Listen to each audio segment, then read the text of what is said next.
നമസ്കാരം മലയാളി വാർത്തയിലേക്ക് സ്വാഗതം. പയ്യന്നൂർ രാമന്തള്ളിയിലെ കൂട്ടമരണത്തിൽ കലാധരന്റെ ആത്മഹത്യാ കുറിപ്പിലെ വിവരങ്ങൾ കഴിഞ്ഞ ദിവസമാണ് പുറത്തുവരുന്നത്.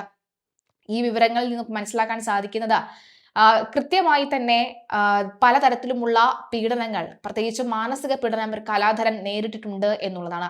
കുട്ടികളെ അവിടേക്ക് എത്തിക്കാൻ, ഭാര്യ വീട്ടിലേക്ക് എത്തിക്കാൻ പലതരത്തിലാണ് അവർ കേസ് കൊടുത്തത് എന്ന് പറയുന്നു. മാത്രമല്ല, അച്ഛനെതിരെ പോലും പോലീസിൽ വ്യാജ പോക്സോ കേസ് അടക്കമുള്ളവ ഭാര്യ വീട്ടുകാർ നൽകിയിരുന്നു എന്നും കലാധരൻ പറയുകയാണ്.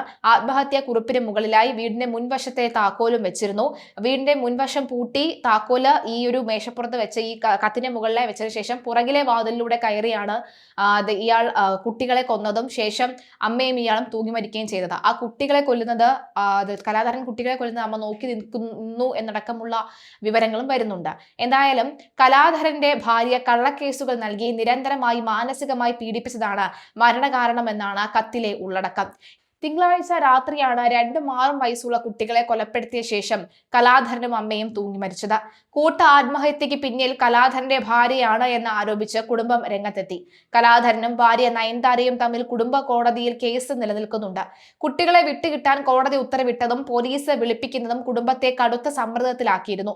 കലാധരന്റെ കൂടെ താമസിക്കുന്ന 2 മക്കളെയും അമ്മയ്ക്കൊപ്പം വിടാൻ കോടതി വിധി ഉണ്ടായിരുന്നു. പിന്നാലെ കുട്ടികളെ അമ്മയ്ക്ക് കൈമാറിയെങ്കിലും അവിടെ നിൽക്കാൻ ഇഷ്ടമില്ലാത്തതിനാൽ കുട്ടികൾ തിരിച്ചു വരികയാണ് ചെയ്തത്. അതായത് ഇവിടെ പലരും കുറ്റപ്പെടുത്തുന്നത് കോടതി വിധി പലപ്പോഴും ചിലയിടങ്ങളിലൊക്കെ തന്നെ തെറ്റായി പോയി എന്ന് തോന്നുന്ന തരത്തിലാണ് ഈ വിധി കേൾക്കുമ്പോൾ നമുക്ക് മനസ്സിലാകുന്നത് എന്ന് ചിലർ പറയുന്നുണ്ട്. എന്തായാലും കോടതി വിധി നമുക്കൊന്നും ചെയ്യാൻ കഴിയില്ല. അതായത് 18 വയസ്സ് പ്രായപൂർത്തിയായതിനു ശേഷം മാത്രമേ കുട്ടികൾക്ക് തീരുമാനിക്കാൻ കഴിയുകയുള്ളൂ. ഇത് അച്ഛൻ്റെ അടുത്ത് നിൽക്കണോ അമ്മയുടെ അടുത്ത് നിൽക്കണോ എന്ന് കുട്ടികൾക്ക് നിയമപരമായി തീരുമാനിക്കാം. എന്തായാലും കുട്ടികൾക്ക് അമ്മയുടെ അടുത്ത് നിൽക്കാൻ താല്പര്യമില്ലായിരുന്നു എന്നാണ് കലാധരൻ പറയുന്നത്. എന്നാൽ കുട്ടികളെ വിട്ടുകിട്ടതിനായി വീണ്ടും പോലീസ് മുഖേന കുടുംബത്തിന് മേൽ സമ്മർദ്ദം ചെലുത്തിക്കൊണ്ടേയിരുന്നു എന്നാണ് പറയുന്നത്. ഇതാണ് ജീവനെടുക്കാൻ കാരണമായതും ബന്ധുവായ ബാലുവാണ് പറയുന്നത്. കലാധരന്റെ കുടുംബത്തിനെതിരെ നിരന്തരം കള്ളക്കേസ് കൊടുത്തും നയൻതാര മാനസികമായി പീഡിപ്പിച്ചിരുന്നു. കലാധരന്റെ അച്ഛനെതിരെ പോക്സോ കേസുകൾ അടക്കം നിലവിലുണ്ട്. ഇത്തരമൊരു അവസ്ഥയിൽ ജീവിക്കാൻ ബുദ്ധിമുട്ടുകയാണ് എന്ന് കലാധരൻ ബന്ധുക്കളോട് തന്നെ പറഞ്ഞിരുന്നു. പാചകക്കാരനായ കലാധരൻ കാറ്ററിംഗ് സർവീസും നടത്തിയിരുന്നു. കലാധരന്റെ അച്ഛൻ ഉണ്ണികൃഷ്ണൻ ഓട്ടോ ഡ്രൈവറും അറിയപ്പെടുന്ന നാടക നടനുമാണ്. സാമ്പത്തികമായി ഇവർ നല്ല നിലയിലായിരുന്നു കഴിഞ്ഞിരുന്നത്. മുൻപ് ഉണ്ണികൃഷ്ണനും ഉഷയ്ക്കുമെതിരെ കലാധരന്റെ ഭാര്യ ഗാർഹിക പീഡനത്തിന് പരാതി നൽകിയിരുന്നു. പിന്നാലെ യുവതി സ്വന്തം വീട്ടിലേക്ക് താമസം മാറ്റി. പിന്നീട് ഇത് ഒത്തുതീർപ്പാക്കുകയും യുവതി തിരികെ വരികയും ചെയ്തു. പിന്നാലെ പ്രശ്നം ഉണ്ടാക്കണ്ട എന്ന് കരുതി ഉണ്ണികൃഷ്ണനും ഉഷയും വാടക വീട്ടിലേക്ക് താമസം മാറിയിരുന്നു. പിന്നീട് യുവതി വീണ്ടും സ്വന്തം വീട്ടിലേക്ക് പോയതോടുകൂടി ഉഷ കുഞ്ഞുങ്ങളെ നോക്കാൻ കലാധരന്റെ വീട്ടിലെത്തി. ഉണ്ണികൃഷ്ണൻ ഇപ്പോഴും വാടക വീട്ടിൽ തന്നെയാണ് തുടരുന്നത്.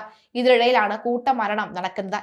കഴിഞ്ഞ ദിവസം രാത്രിയാണ് രാമന്തള്ളി സെന്റർ വടക്കുംപാട് റോഡിന് സമീപത്തെ കൊയ്ത്തട്ട താഴത്തെ വീട്ടിൽ KT കലാധരൻ, അമ്മ ഉഷ, കലാധരന്റെ മക്കൾ ഹിമ, കണ്ണൻ എന്നിവരെ മരിച്ച നിലയിൽ കണ്ടെത്തിയത്. മുതിർന്നവർ 2 പേരും തൂങ്ങിയ നിലയിലും കുട്ടികൾ താഴെ കിടക്കുന്ന നിലയിലുമാണ് കണ്ടെത്തിയത്. പരിയാരത്തെ കണ്ണൂർ മെഡിക്കൽ കോളേജ് ആശുപത്രിയിലെ പോസ്റ്റ്മോർട്ടം നടപടികൾക്ക് ശേഷം രാത്രിയോടെ സംസ്കാര ചടങ്ങുകൾ പൂർത്തിയാക്കുകയുണ്ടായി. ഈ സംസ്കാര ചടങ്ങുകൾ കഴിഞ്ഞ ശേഷം എത്തിയ മൃതശരീരം കാണാൻ ഇവരുടെ അമ്മ എത്തിയിരുന്നു എന്ന് പറയുന്നു. വലിയ രീതിയിലുള്ള സംഘർഷം ഉണ്ടായിരുന്നു.